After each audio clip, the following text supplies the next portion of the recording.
Hey, good morning, everybody. I'm here with my friend Faith, and she's about to paint us up a little something, something.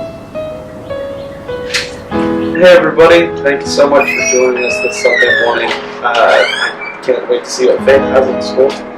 And let's say a quick prayer and then jump right in. So Father God, I pray that you use my tongue, that you guide everything that I say. And I pray that the family who is thinking about adoption, trying to go through the process, hears this and has peace about them. It is in your name that I pray. So, I'm going to tell y'all a story. I'll have to rewind a little bit for it. So I went to middle of nowhere, Texas, with a couple of my friends from the 7th Sound. They had a gig, and the first day we got back, we went to this big church in Waxahachie, and what's the I heard about this guy named Charles Molly, backing up a little bit more. And I knew that he did something in Africa, and that was about it. I learned about him in Colorado. Went to Colorado. And came back. I was in Waxahachie at this big church. And they did like worship and all that stuff, and then the pastor came out and was like, and now let's bring out this guy. And he just started talking about adoption and about orphans and about how God used him in his home country, Africa. So I've actually got it written down here. Before this happened, I just bought a journal. Scott told me to get a journal, and it's actually the first thing I wrote in my journal was all this Charles Molly stuff.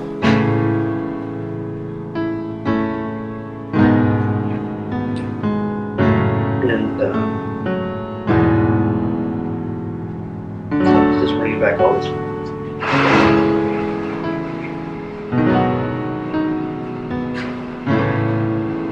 So he was talking, and he was describing his testimony and all these things that had happened to him, what led to making his fortune, and how he let his fortune go for the kingdom of God, just so a kid could have a home.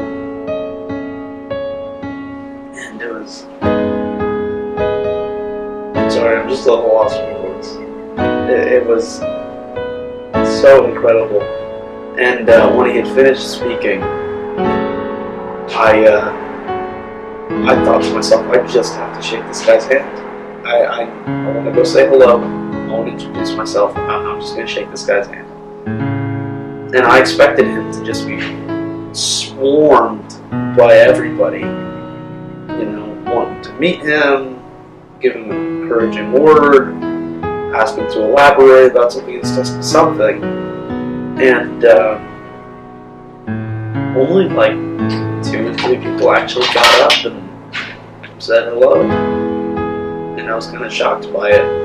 So I went up, I introduced myself. Hey, my name's Nick. It's really nice to meet you. Your testimony really did something. God said, go get your journal. And I said, okay. And I asked him, I don't think he's ever had this happen to him, if he could write in my journal. So, it's right here. And then he wrote a scripture down, Proverbs 19:17. If you help the poor, you are lending to the Lord, and he will repay you. And so Molly had left the room.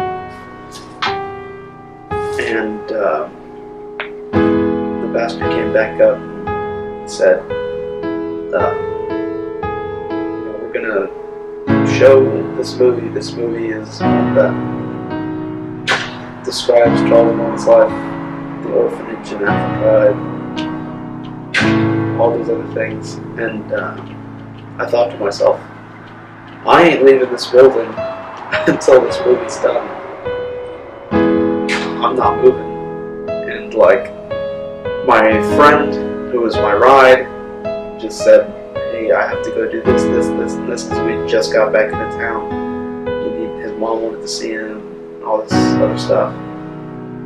And I was like, I need to watch this, so if I have to walk, I'll walk back to my house. And I only lived a couple of miles from that church. And I said, I'll walk if I have to.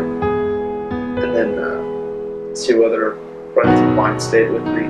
They did not have cars at the time. And so we sat down to watch this movie. And I believe the link to the movie is actually online if you want to go see it. It's called mullymovie.com. James, if you could edit the link on my hand, that'd be awesome. Or it'll be in the description below. Faith is making faces at me. And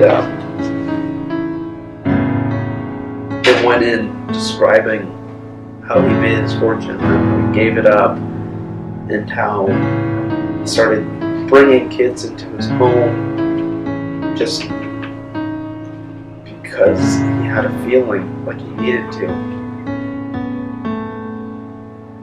And it just very rarely am I brought to tears, or very rarely does a movie make me go and feel sad, or I'm just not a super emotional person. And while this movie was going on, something was changing in my heart. So I really recommend watching this movie. I think it's just titled Mully. Yeah. And something just really started to change in my heart. And then I started looking around the auditorium, seeing if other people were feeling or reacting the same way that I did. Some people were asleep. Some people were texting on their phones. Some people just weren't paying attention. Very few people were engaged in the movie. And I thought to myself, I was like, God, why do I feel this way when nobody else does? I don't see them reacting. I don't see any tears. What's going on? And he said, I'm changing your heart through a movie because somehow, some way, I'm not going to tell you how, you're going to affect the lives of an orphan, something like that. And I thought, wow, that's incredible. And so I continued to watch and watch and watch. And this goes back to my testimony a little bit, because I was adopted myself. Not in the conventional way. I didn't go through the foster system or anything like that. But I was raised by a dad who wasn't related to me by blood, and a family who wasn't related to me by blood. They took me in. And then I was praying to God more while watching this movie.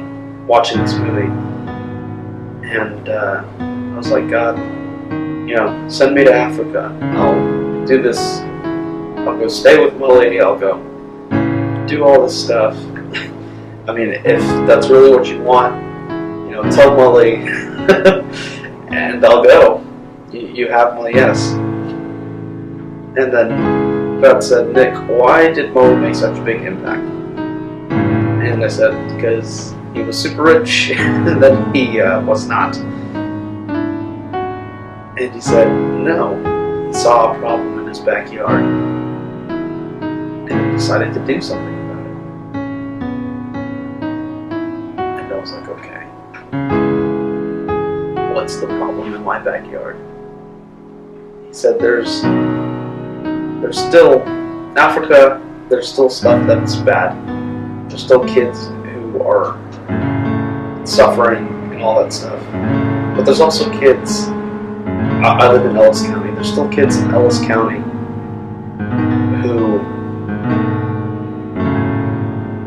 go to school and a teacher signs them a paper saying, have your parents sign this. But they have no idea where their parents are. There are still kids who sleep on the streets, or their head rests on a pillow that was given to them by like Salvation Army. And the list goes on and on and on and on and on. Overseas adoption is good, yes. But there's also people here, kids here, who don't have a family. Go to bed asking,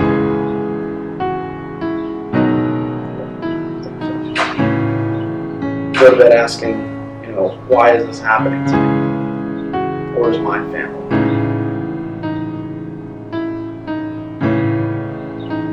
There's a problem overseas, yes, but there's also a problem in our backyard. And to that family who's looking to adopt,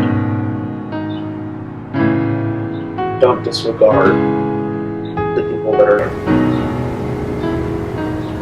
There's kids here too.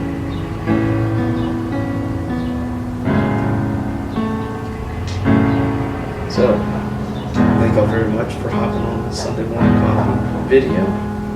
I hope that whoever needs an impact, it impacts. And I thank y'all very much. Praying for y'all. God bless. Alright, thank y'all for watching this video, and now we're off to Faith. So, here we have a happy little tree. Ironically, I didn't mean to paint it like this, but this is actually the trees they have in Africa. And this is like the house. And it's not an actual like a place, like there's an actual house. It's more of symbolic of God gives refuge to those who don't have the earthly families or homes that most of us Americans are used to. Most people either don't have a complete family, or don't have a home, or have experienced it at some point, or know somebody that has it.